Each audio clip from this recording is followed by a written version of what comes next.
Hari ke-9 pasca gempa yang melanda Turki Suriah, pencarian korban terus dilakukan. Tercatat hingga Selasa, jumlah korban meninggal mencapai 35.000 jiwa. Bantuan pun datang dari berbagai negara, termasuk Indonesia. Untuk informasi selengkapnya kita langsung bergabung dengan koresponden MGN Fardal Yilmaz, langsung dari Istanbul, Turki. Fardal, selamat malam waktu Indonesia.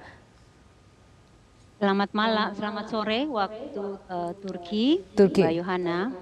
Ya, Mbak Fardal, bagaimana update evakuasi terkini? Apakah ada penambahan jumlah korban hingga saat ini? Baik Mbak Yohana, di hari ke-9 pasca gempa Turki yang sangat dahsyat ini dan dinyatakan bahwa ini adalah gempa yang pertama kali terjadi di dunia karena langsung di 10 provinsi. Untuk saat ini korban meninggal dunia untuk gempa ini adalah 31.900 untuk di Turki dan di Suriah 5.791. Berarti saat ini menjadi 37.700 Mbak korbannya. Sementara luka-luka ada di 80.000 untuk Turki dan ada 3.900 untuk Suriah. Ada sebanyak 196.000 yang sudah dievakuasi dan yang selamat berhasil diselamatkan dari runtuhan itu ada 9.000 orang lebih.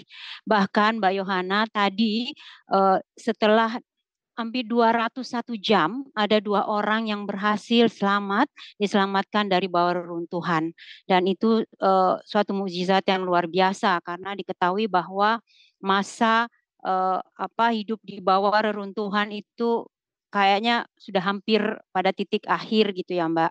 Di bawah reruntuhan bayangkan tidak ada mungkin ada udara sedikit tapi tidak makan tidak selama 9 hari gitu loh Mbak. Nah, Demikian Mbak bantuan apa Yohana. yang sangat dibutuhkan saat ini, Mbak Fardal? Dan seperti apa kondisi para pengungsi? Saat ini pasti yang selain secara fisik itu adalah dan juga mental.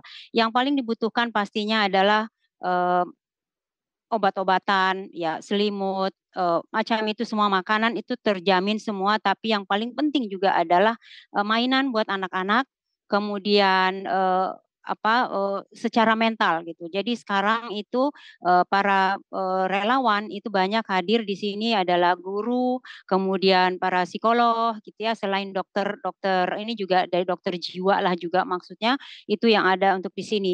Dan kemudian yaitu pakaian dan mainan sih Mbak buat anak-anak itu sangat mereka perlukan karena kalau penghangat dan selimut semua sudah disiapkan. Tapi yang penting adalah untuk secara mental, mental mereka baik yang anak-anak maupun yang orang tua yang selamat. Karena dari cerita-cerita yang hadir itu mereka masih sangat trauma. Bayangkan misalnya salju lagi turun itu kan ada bunyi kayak gitu ya, itu mereka sudah merasa bahwa dia pikir itu gempa. Jadi ada yang di sini tuh ada goyangan sedikit saja itu sudah langsung nangis gitu, langsung teriak. Jadi yang paling dibutuhkan adalah bantuan secara mental dan kalau peralatan ya baju dingin, obat-obatan itu ya. Yang banyak juga adalah misalnya kayak pakaian dalam gitu. Itu kan penting dan alat untuk misalnya kayak sikat gigi itu di sini sikat gigi, odol, sabun itu yang diperlukan karena bantuan dari luar itu kan kebanyakan ya makanan, pakaian, penghangat gitu Mbak. Tapi hal-hal kecil yang suka terlewatkan gitu. Misalnya diapers gitu loh. Itu juga itu sangat-sangat diperlukan. Gitu Mbak Baik, Yohana. terima Dan kasih saya mau Fardal. sampaikan Ya, juga. boleh sedikit Oh saja. ya, sama-sama. Pokoknya sekarang itu ada 249 ribu orang ya tim SAR yang melakukan. Dan bagi Indonesia sendiri alhamdulillah bantuan dari pemerintah RI sudah sampai gelombang kedua dan tanggal 18 gelombang ketiga.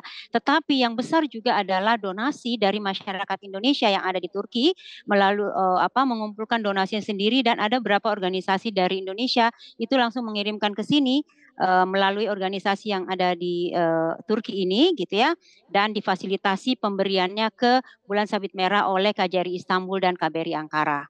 Jadi ada yang secara langsung juga membantu bantu Baik, warga Indonesia di sini dan juga kepada warga Turki yang terdampak. Gitu Mbak. baik. Terima kasih Fardal Yilmaz, koresponden MGN langsung dari Istanbul, Turki untuk informasinya.